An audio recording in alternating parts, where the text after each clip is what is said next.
Buenas tardes a todos. Oye, muchísimas gracias por aguantar hasta el final, ¿no?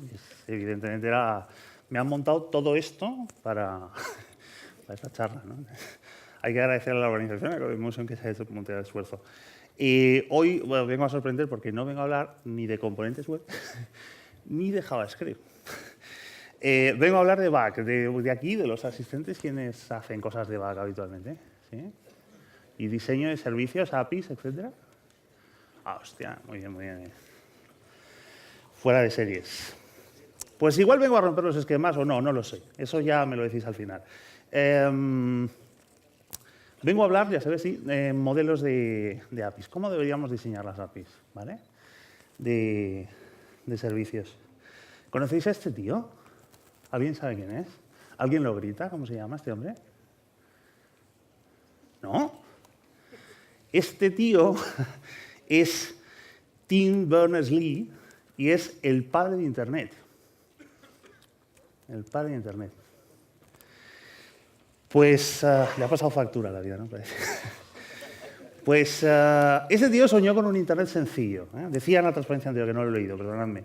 Decía que él soñaba con un sistema de información enlazado donde fuera más importante la genericidad y la portabilidad que los efectos sofisticados y elaborados. Igual lo decía con un cierto resquemor de lo que venía siendo hasta ese momento, ¿no? Soñaba, decía, con un sistema cliente-servidor. Esto sé que todos lo conocemos, pero que nos sirva de introducción. Una arquitectura cliente-servidor donde se pudieran exponer una colección de recursos públicos que fueran accedidos de manera única por identificadores de nombre y luego localizadores únicos y que a partir de ahí cada uno pudiera tener varias representaciones candidatas. Esta sencillez es lo que le hizo famoso. Y que a partir de aquí se pudieran hacer comunicaciones entre el cliente y el servidor a través de un proceso de solicitud y respuesta, nada más, donde en todo caso todo el proceso de protocolo de comunicación entre cliente y servidor girase en torno a qué representación de las que yo tengo en servidor de un determinado recurso te puedo exponer. Y básicamente, sobre un recurso, una vez seleccionado, pues se definían una serie de acciones para atacar a ese recurso. Creo que eso todo lo conocemos. Pero esa era, esencialmente, la sencillez de la arquitectura, bueno, del año 95, si queréis, ¿no? O sea, un espacio de recursos estáticos y poco más, ¿no? Porque probablemente lo que Tim tenía en la cabeza pues es proveer información de carácter muy estática, pero el mundo ha cambiado mucho, ¿no? O sea, la forma en la que hoy explotamos esa misma arquitectura no tiene nada que ver con la que la explotábamos hace 20 y 25 años, ¿no? Utilizábamos el resultado, los mensajes, el código de estado, los mensajes y los metadatos, si acaso, para el versionado y demás. Pero el caso es que esto generó un verdadero problema, ¿vale? Porque luego vino este otro tío. ¿Quién conoce a este otro tío? Voy a estar así toda la charla. ¿Conocéis a este tío? Este tío es Roy Fielding. ¿Sabéis qué hizo este tío? A ver, ¿quién lo ha dicho por ahí? REST, sí señor, diseñó REST, ¿no? Inventó REST. Que en realidad pues era una reconciliación de las barbaridades que se venían haciendo para resolver el problema que todos conocemos entre la comunicación de back y front y que hoy os vengo a presentar y de alguna manera a hacer un shaking sobre esto, ¿no? Lo que decía este tío lo que decía Roy es, esencialmente lo que tenemos que hacer cuando diseñamos servicios es tomar el ámbito de un negocio, de una lógica de negocio, ¿vale? Que tiene muchas complejidades.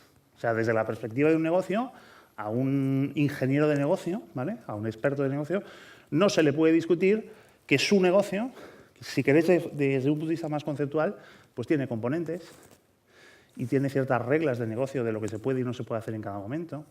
Y esas reglas tienen que ver con el estado en cada uno de los momentos en los que se explota cada uno de los servicios del negocio. Tiene que ver con un modelo interno que representa pues, la conceptualización informacional del sistema. Tiene que ver también con determinados comportamientos asíncronos en relación a que el negocio es inherentemente asíncrono. Y tiene que ver también con lógica de configuración y demás. Y en la parte de la derecha seguía Tim. Y Tim decía, yo tengo recursos y enlaces y representaciones y acciones para atacar esos recursos. Y punto final. Claro, entonces el problema es una transcripción de la complejidad brutal de la izquierda para aterrizarla como un despliegue en la sencillez de los recursos de la derecha. Seguro que si ahora os pregunto, me sabríais dar mogollón de ejemplos de cosas que estaban cojas en la arquitectura de la derecha, ¿no? Por ejemplo, la gestión de Estado, ¿no? Tim decía que, bueno, pues que no tenemos Estado. Bueno, la arquitectura de la web es una arquitectura sin Estado, pues no tiene sentido. Pero nosotros intentamos hacer un despliegue de complejísima lógica de negocio sobre la arquitectura de la derecha. Y nos encontramos con muchos problemas en ese sentido. Y lo que decía Roy, cuando en realidad hizo ese discurso que le valió una tesis doctoral, inventando REST, o descubriendo, no lo sé, si queréis luego más adelante discutimos si es descubrir o inventar, que básicamente sobre el entramado de restricciones que Tim impuso en los inicios, había otro conjunto de restricciones que de alguna manera hacían la cosa todavía más complicada, pero que eran las directrices de construcción de este proceso, ¿no? Cuando hoy decimos que somos diseñadores de servicios, que trabajamos en back, que hacemos APIs, no quiero decir REST, porque, bueno, cuando hacemos eso, cuando hacemos ese ejercicio, en realidad lo que estamos haciendo es imponer ciertas directrices adicionales, ¿no? Y esto es lo que en su trabajo, bueno, básicamente consistía en decir, oye, ¿cómo modelo las acciones para vehicular las cosas que es capaz de hacer, las capacidades inherentes, esenciales de mi negocio? ¿Cómo tiene que ser el modelo de solicitud y respuesta en ese proceso de ataque?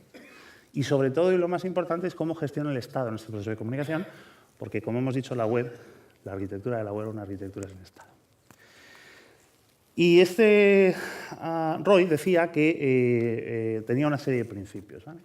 El primero es el principio de contrato uniforme. Creo que todo el mundo esto lo conoce, pero esto es una prescripción que, más que un favor, nos ha venido a suponer un hándicap importante en el diseño de servicios, ¿vale? Porque el sentido que Roy le dio a esta concepción, a este principio de contrato uniforme, no tiene nada que ver con lo que el vulgo del común de los mortales interpretamos. Lo que dijo Roy es, en una arquitectura de servicios, en tu arquitectura de servicios, decide una forma de representar el contrato para un servicio y haz que todos los servicios tengan la misma morfología. Porque lo que Roy tenía en la cabeza es la forma de atacar un servicio en un espacio, contra un espacio de negocio, ¿no? Para un determinado cliente o un determinado negocio, la forma de atacar un servicio tiene que ser homogénea. Eso tiene mucho que ver con el descubrimiento al que luego haremos referencia. Tiene que ser homogénea. Y nosotros lo que interpretamos es, bueno, pues si tiene que ser homogénea, hay un servicio, ponemos un servicio en cada endpoint y HTTP nos proporciona 4 verbos, pues ala, get, post, put y delete. Eso no lo dijo en ningún momento. Pero eso es lo que entendimos. El segundo principio es el concepto de arquitectura cliente-servidor. Dice, esto yo ni me lo leo, este es el que me salto. Significa que tengo un navegador cliente y tengo un servidor. Lo que esto significa, si te lees el detalle, es que gracias a tener contratos uniformes, se había conseguido un punto de desacoplamiento de tal manera que la lógica de evolución del cliente nada tenía que ver con la lógica de evolución del servidor. Que tú podías evolucionar el servidor sin cambiar el cliente y recíprocamente. Y ahora os pregunto, ¿este principio le estamos siguiendo? circunstancias. Drásticamente no. Y la prueba de ello, en términos generales, seguro que hay excepciones, la prueba de ello es que todavía estamos hablando de versiones, ¿no? Yo he oído encendidos debates de dónde se tiene que colocar la versión.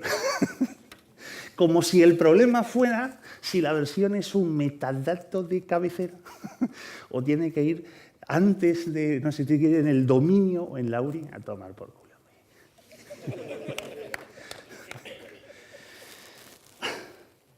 El desacoplamiento significa que no existe el concepto de versión. Veremos si esto es posible y cuánto. También hablamos de diseño sin estado. Y claro, nuevamente lo volvemos a malinterpretar. Dice, ¿diseño sin estado qué significa? Pues significa que nuestro negocio no puede tener estado. Digo, oiga, si yo tengo aquí un proceso de larga duración, me van a contratar, son 3 pasos, A, B y C, y resulta que llego al paso A, y entonces el servidor, cuando yo vaya a ejecutar el paso B al cabo de los 2 meses, contra el servidor se tendrá que acordar de mí, ¿no? Y hay técnicos que defienden a capa y espada a los ingenieros de negocio que no, que su negocio no puede tener estado. ¿Por qué? Porque lo dijo Roy. Encima tenemos un autor que nos lo ha dicho.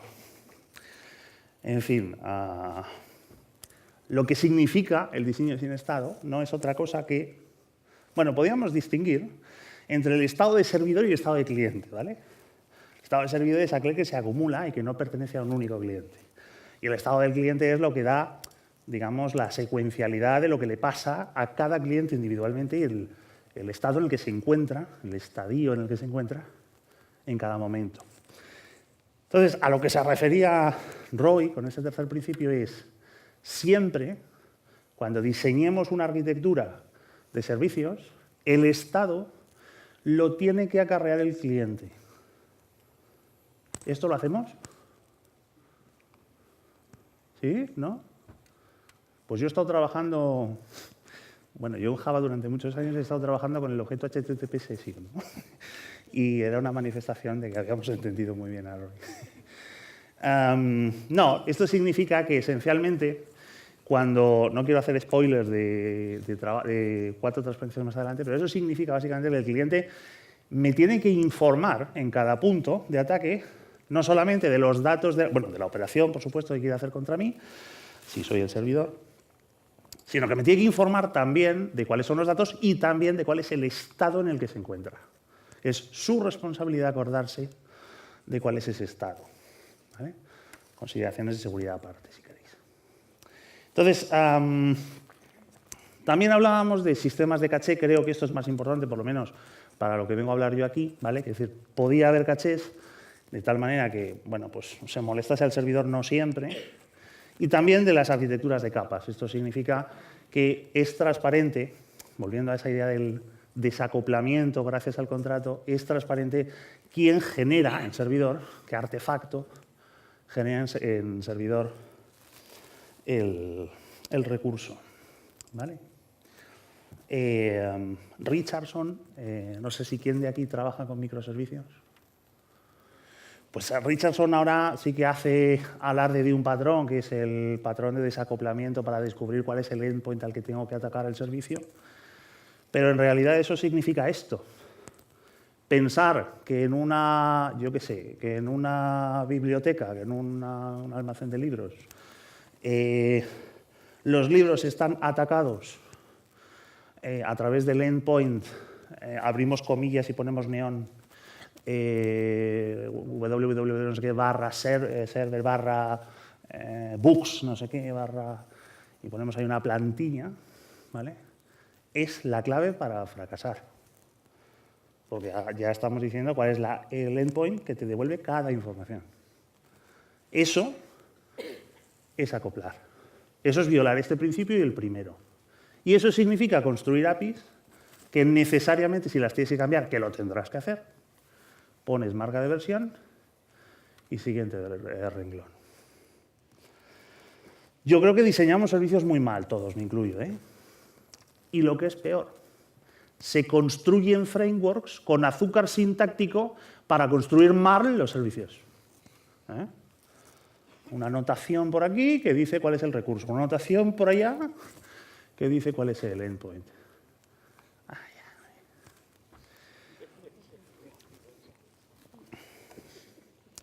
En realidad, si hacemos una retrospectiva histórica, hay 4 formas de comunicarse desde un cliente y un servidor. Seguro que esto lo conocéis, ¿eh? Pero le vamos a dar un discurso, vamos a dar una vueltilla. La idea es, yo al cliente le tengo que decir 3 cosas. 3 cosas. ¿Qué quiero hacer? ¿Qué datos voy a utilizar para hacerlo? ¿Y en qué situación estoy? Y todas las aproximaciones que desde un punto de vista histórico evolutivo vamos a repasar aquí, que son esencialmente 4, son distintas formas de permutar los elementos para desplegar esa información en distintos puntos. ¿Vale? Primeras APIs. Bueno, todo tiene que ver con el espacio de recursos. Cuando digo recursos me refiero a los endpoints. El espacio de mensajes, es decir, la esquema del mensaje, la complejidad inherente, y el contrato, es decir, los verbos de HTTP. Primera aproximación. Yo coloco un único endpoint, el de mi aplicación, o sea, el de mi negocio, con un único verbo, que es post, por ejemplo, y en el mensaje lo coloco todo. ¿Sí? La acción, los datos. O sea, quiero comprar un libro, pues acción, comprar. Datos, el libro. Estado, soltero. ¿No? Y entonces, ¿esto a alguien le parece sensato? A nadie, ¿no? Nadie se atreve. Esto lo vinimos haciendo durante años. De hecho, las tecnologías de Web Service, WS Estrella, que estuvieron por doquier, se basan en este modelo de comunicación. El WSDL, el WSDL, ¿no? Servía para dar esquema, ¿no? Un esquema de representación del formato. Y lo demás, punto fijo. Bueno. Vamos a verlo en un ejemplo, para que veáis que, bueno, pues factible es. C significa cliente, S significa servidor. No lo habéis adivinado nunca. Bueno, esto es en lo esencial, ¿eh? No, esto no es rigor, ¿vale? Esto es simplemente la información. Voy a un servicio, ataco con este servicio. Eso es un ejemplo de... Se lo he robado a Fowler, a Martin Fowler, sobre cómo reservar una cita, un slot, en un consultorio médico. Entonces, yo lo que hago es que voy al servicio, hago un post y digo, quiero chequear cuáles son los médicos disponibles con... bueno, en este caso no. En este caso quiero pedir una cita, ¿no?, al señor Jones, al doctor Jones, para este día. Entonces, dice, los slots, respuesta.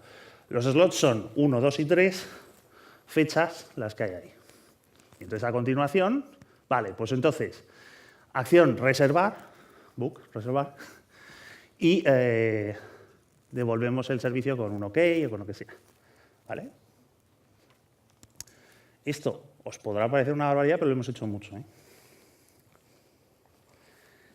La siguiente aproximación, corriendo en la línea de tiempos, es la comunicación dirigida por recursos. Dice, no, vamos a mejorarlo un poco, porque yo creo que esto se puede relajar un poco más. Vamos a ir hacia la homogenización de la experiencia. Recursos. Pues voy a poner una serie de recursos, doctor, patient, slot y tal. Y lo que voy a hacer es un único verbo y el resto al mensaje. Acciones, data y state. Yo personalmente la diferencia no la... Bueno, has distribuido toda la API en varias partes. Bueno, ya es algo, ¿no? Pero esencialmente el esquema es el mismo, ¿vale? Es decir, ahora vamos directamente no al service, sino a doctors /mjones y no sé qué, porque es a ese doctor al que quiero pedirle un slot y lo reservamos con operaciones de post. El tercer modelo es el modelo dirigido por contrato. Y en este caso lo que hacemos es, aquí ya había nacido Roy, ¿vale? Roy ya había hecho su disertación. Y entonces nosotros entendimos, claro, es que en la dimensión de contrato tenemos 4 verbos. Y entonces dijimos, claro, si es que esto está tirado. Porque tenemos las URIs, ¿vale? Cada URI es un servicio, y en el servicio pasamos los datos y el estado, el mensaje, perdón, pasamos los datos y el estado, y en cada verbo identificamos una operación semántica canónica. Y entonces algún iluminado, que a mí me encantaría que me lo presentarais, dijo, muy fácil, get va a ser leer. Y post va a tener que ser crear. Y put lo dejaremos para actualizar. Y del, pues no sé, a ver, lo dejaremos para borrar, va. Y os hará chiste.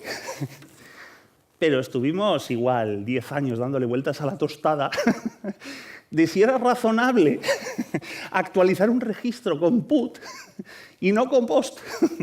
¿Y qué significaba put y post? ¿No? Porque lo que nos gusta es ir a la esencia. Y en realidad pues era un malentendido, porque Roy jamás en la vida quiso decir esto.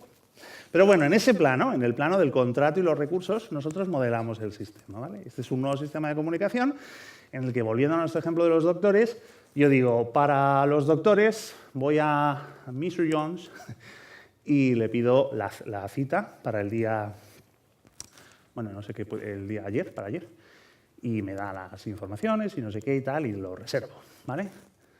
Y lo que hemos eliminado del contrato, lo que hemos eliminado, mejor dicho, de la documentación, es qué significa el post, porque eso ya está como universalmente aceptado, ¿no? O cómo se contrata un médico. Este es un ejemplo interesante, porque post era para crear recursos. Yo al médico os aseguro que yo no le he creado, ¿eh? No sé, bueno, es un modelo más de comunicación, ¿vale? Y el último modelo de comunicación, el último que se puso más en boga y que nadie ha utilizado porque estábamos muy confortables en este modelo anterior, ¿vale? En este último modelo, ¿no? Estamos tan entusiasmados con ese modelo que hay gente discutiendo de si esto tiene que documentarse con Swagger o con OpenAPI o con... Y en realidad sobrevivió la esencia original de qué va esto. Y es que dices, bueno, pues tú tienes el mismo estado, o sea, quiero decir, el mismo, ¿no?, tridimensional, el mismo espacio de toma de decisiones, pero ahora las URIs, esto es muy importante entender esto, las URIs no representan entidades de un modelo subyacente de información. Las URIs son una representación fija de los posibles estados en los que puede estar un cliente. ¿Qué quiero decir con esto? En los modelos anteriores, la forma de comunicar el estado entre el cliente e información, el cliente y el servidor, perdón, era un convenio que generalmente se documentaba, como pues un esquema. Oye, dentro del mensaje va a haber un campo que te diga el estado en el que estoy y no sé qué, ¿vale? Pero esto lo que hacía era materializar un conjunto finito de estados. De hecho, los organizaba de forma enlazada como una máquina de estados, ¿vale? Por ejemplo, si yo soy un médico, lo primero que hago es llegar a la consulta, ¿vale? Service. Siempre tengo un único punto de entrada. Es lo único que fijo para service, ¿vale? Y hago un get y me dice, pues aquí tenemos dos opciones. O que me pregunte usted por los doctores, esto es la respuesta, o que me pregunte usted por los doctores o por los slots, ¿vale? Y entonces digo, bueno, pues voy a preguntar por los doctores. Aquí dice, a ver si consigo, no lo consigo, bueno, allí arriba dice que la semántica doctores, preguntar por doctores, significa hacer un enlace, ¿vale? Un get, a service 123, ¿vale? Entonces yo cojo y muy obedientemente service 123, operación get, y me dice, vale, pues este service son esos tres doctores, ¿vale? El doctor Jones, Miller y Smith. Y respectivamente son los enlaces 234, 235, 236. Y bueno, pues a mí me convence el doctor Jones, así que voy a pedir al 234 un get. Vale. Y bueno, seguiríamos. Esto es una aproximación dialógica. O sea, estamos reproduciendo computacionalmente lo que ocurre en la realidad. Llego al mostrador, hago una interlocución, la interlocución avanza a lo largo del tiempo, paso del estado 0 al estado 1, eligiendo una ruta de transición. Hay otros estados posibles, pero he elegido seleccionar un doctor, o que me enseñe los doctores, y luego selecciono un doctor, ¿sí? Son APIs dialógicas. Son APIs que están centradas en el diálogo. ¿Sí estáis de acuerdo? ¿Sí? Esto es REST. Lo demás no lo es. Pues este señor, ¿que alguien sabe quién es? Este es Leonard Richardson. Para poner más mostaza en la tostada, dijo, bueno, pues en lugar de irme a la esencia, digamos, de lo que debería ser toda API, ¿no? Pues lo que voy a decir es que existen 4 modelos de madurez. La cosa se puede hacer mal o mejor, ¿vale?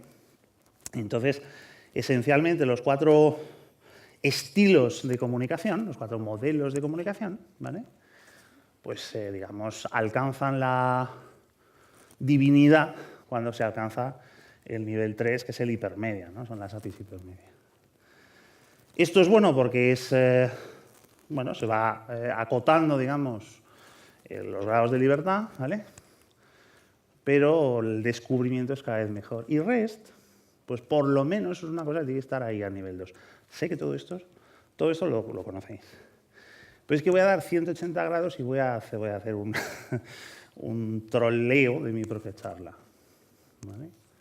Porque esto es la manifestación, bueno, me quedan 4 slides, de que las cosas no se están contando bien, no se están reflexionando bien.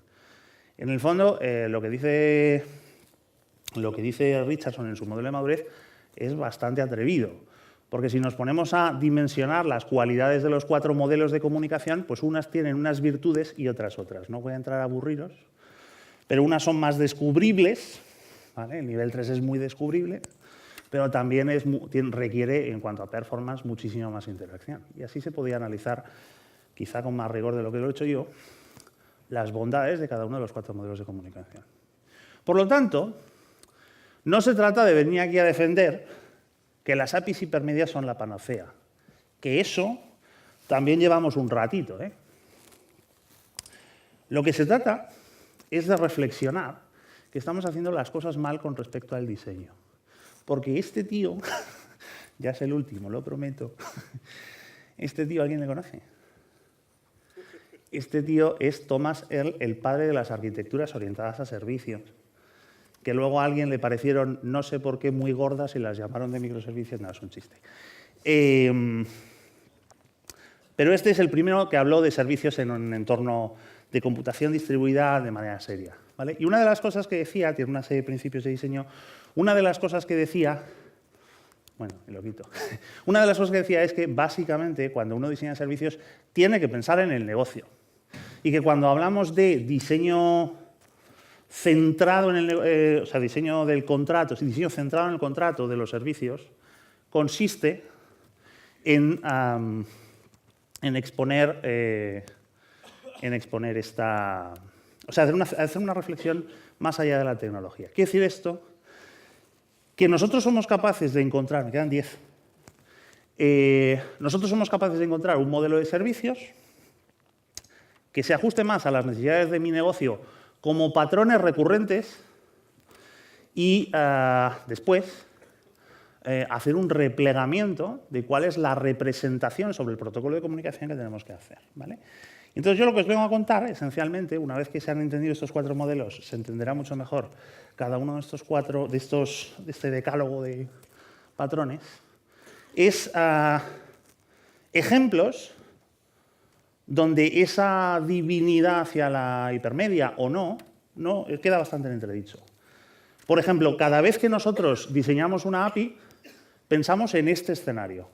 Tenemos un modelo de información, lo pensamos como un esquema de entidad-relación o como un modelo de UML, no lo sé, ¿vale? Y entonces todo nuestro ejercicio consiste en definir unas URI templates, maldita sea la gracia del tío que las inventó, que mapea esto como un ejercicio de acceso directo, ¿no? Es decir, si yo, por ejemplo, esto es pues eso, ¿no? Una tienda de libros y quiero comprar un libro, no, quiero acceder a un libro, hago authors, 1, 2, 3, books, 1. ¿Por qué? Porque yo sé que el esquema es de la forma authors, identificador del autor, barra books, identificador del libro de ese autor. Eso lo sé porque lo dice una extensísima documentación, esa que se están peleando en cómo documentar. Y entonces esto estaría muy bien si nuestro modelo fuera, pues eso, crear, borrar, actualizar. Pero es que resulta que ahora quiero comprar. Y entonces son la madre del cordero. Ahora resulta como modelo esto. Y entonces es cuando surgen esas deformaciones del modelo, ¿no? Ahora tengo que hacer un barra purchase y le hago un post porque evidentemente eso no es ninguna de las 4 verbos que canónicamente inventamos. Parece que no encaja demasiado bien, ¿no? El siguiente ejemplo, por ejemplo, es el de un espacio desconocido. ¿Qué pasa cuando no conocemos el modelo? ¿Qué pasa cuando el modelo de información, cada librería, cambia dinámicamente? Hay la voluntad de que cambie dinámicamente. En ese caso sí necesitaríamos un modelo de comunicación, basado en el nivel 3, ¿vale? En una IP hipermedia. Como no sé cómo está organizado hoy cuando estoy atacando mi sistema, pues tendría que ser capaz de preguntar cuáles son todas las relaciones semánticas de qué es lo que me puedo encontrar en el punto de entrada y luego ir explorando, ¿vale? Otro ejemplo, tenemos un ejemplo de nivel 2 y uno de nivel 3. Otro ejemplo es el nivel de comando, ¿no? Imaginaos que mi API son esencialmente comandos que se ejecuten con un estado. ¿Aquí tiene sentido la maravilla de la hipermedia de nivel 3? Pues no. Esencialmente un modelo de nivel 1 satisface la información. ¿Qué decir? Satisface la idea. Bueno, en todo caso aquí hemos puesto primero uno de nivel 2, ¿vale? Comandos, el nombre del comando y el contexto de ejecución del comando, los datos del comando. O si lo preferís, incluso eso se puede meter en el mensaje. Lo que quiero reflexionar con vosotros es que cada necesidad de negocio, cada patrón en el marco de una necesidad de negocio, tiene su mejor representación a nivel de protocolo. Y podríamos seguir. Los basados en transacciones, como es un proceso dialógico, pues es mejor modelarlo como una comunicación, ¿vale? Aquí, por ejemplo, pues empezamos pidiendo una sesión transaccional, abrimos la sesión, nos dice cuáles son las posibles acciones semánticas, añadir una nueva tarea a la transacción, hacer commit o hacer revert, nos dice cómo atacamos esto y continuamos. La gracia de este modelo es que podemos hacer frontales completamente automáticos que interpreten estos metadatos de este último mensaje y que expongan un frontal de tal manera que cuando es un enlace, pues pintan un enlace, ¿vale? Y entonces el frontal es exploratorio, ¿vale? Y bueno, y podemos seguir, ¿no? con el problema un poco hasta el final. ¿Vale? Las orientadas al lenguaje, por ejemplo. Muchas veces lo que queremos es enviar una expresión, un script, por ejemplo, al lenguaje. ¿Conocéis GraphQL? ¿Sí? ¿Quién ha usado GraphQL alguna vez? Pues este es un ejemplo. O sea, aquí básicamente lo que hacemos es enviar un string que en el servidor ya se procesará. No tiene ningún sentido modelar esto como una colección de servicios con varias URIs, ¿vale? Igual hay soluciones alternativas, pero seguro que son peores a nivel 2, ¿no? ¿Qué más? Los dirigidos por procesos, lo decíamos antes. Tengo el proceso A, B y C. Bueno, pues esto es nuevamente un esquema dialógico, ¿no? ¿Vale? Esto se modelaría bien a nivel 3. O otro patrón, por ejemplo, el de protocolo. Quiero diseñar una subasta inglesa, ¿vale? ¿Cómo se hace una subasta inglesa en Internet? ¿Vale? Tengo un esquema, un grafo conversacional, donde yo, como yo no puedo pujarme a mí mismo, yo estoy en ready para hacer una puja, para hacer un bid, cuando estoy en el estado de no ser el último pujante, ¿no? El último participante. Pero cuando hago una puja, pues paso a un estado de bloqueo hasta que alguien puje.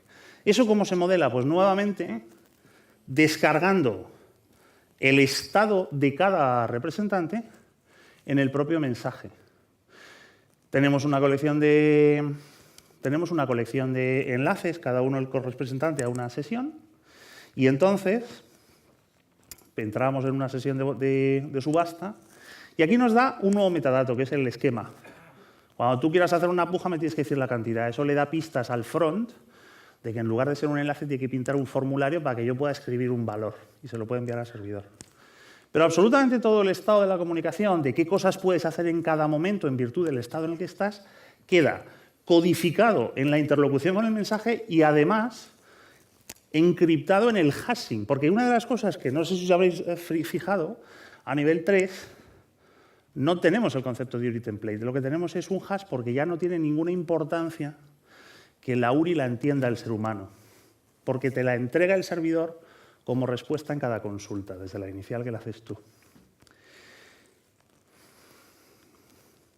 La orientación a mensajes pues es otro ejemplo que podríamos desplegar, por ejemplo, a nivel 2, ya voy un poquito más rápido, y la de los streams, que es un poco una arquitectura de eventos típica, etcétera, contra el servidor, pues también se podría modelar a nivel 2. Por supuesto, esto es muy opinionated, pero yo la reflexión que os quiero llevar a hacer es, realmente lo que verdaderamente nos está importunando en todo esto no es que nos peleemos en yo soy hipermedia oriented o no, yo soy de nivel 2. No hay cosas ni buenas ni malas, porque realmente la forma de comunicarte con el servidor es lo de menos. De hecho, es el accidente. Es el punto de acoplamiento que nos está impidiendo ser libres en las partes de cliente y servidor. Cuando nosotros pensamos en la comunicación con un servidor, tengo que ser capaz de pensar en lo que me ofrece el servidor con independencia del vehículo que utilizo para comunicarme con el servidor. Y eso es lo que no estamos haciendo nunca. Y el diseño de los contratos, que es lo que decía Thomas Earl, el diseño de los contratos tiene que ser apuntando al servidor. Al servidor, a las capacidades del negocio, quiero decir. Y no al modelo de comunicación que utilicemos. Porque, de hecho, ese podrá cambiar en cualquier momento. Así que, en realidad, diseño centrado en el contrato significa pensar en abstracto, ¿vale?, que son otros principios clásicos de la ingeniería del software, hacer un bajo acoplamiento, en este caso al modelo de comunicación, y hacer una orientación a dominio, es decir, tener muy claro que tu API está respondiendo a las necesidades de un dominio.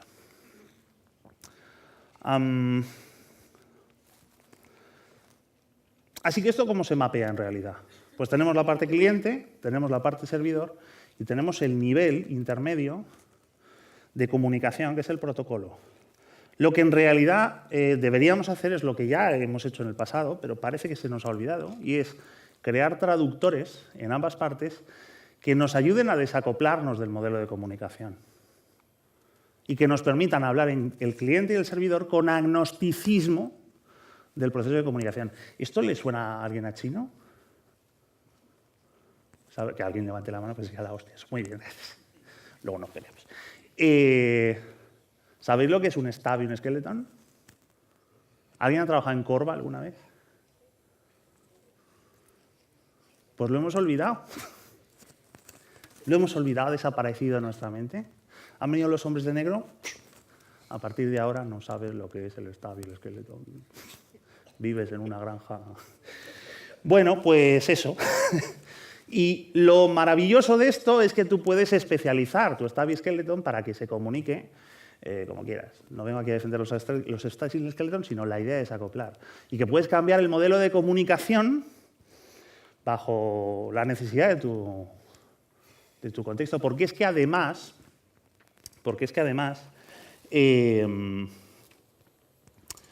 a lo mejor el día de mañana la comunicación no es sobre HTTP. En realidad, cuando montamos una arquitectura en el proceso de comunicación, deberíamos desacoplarla modularmente en los 4 niveles, porque alguna vez atacaré a nivel 3, pero otras veces incluso un cliente... O sea, podemos tener escenarios en el que el cliente quiere atacar a nivel 3, pero también a nivel 1 o a nivel 2, ¿vale?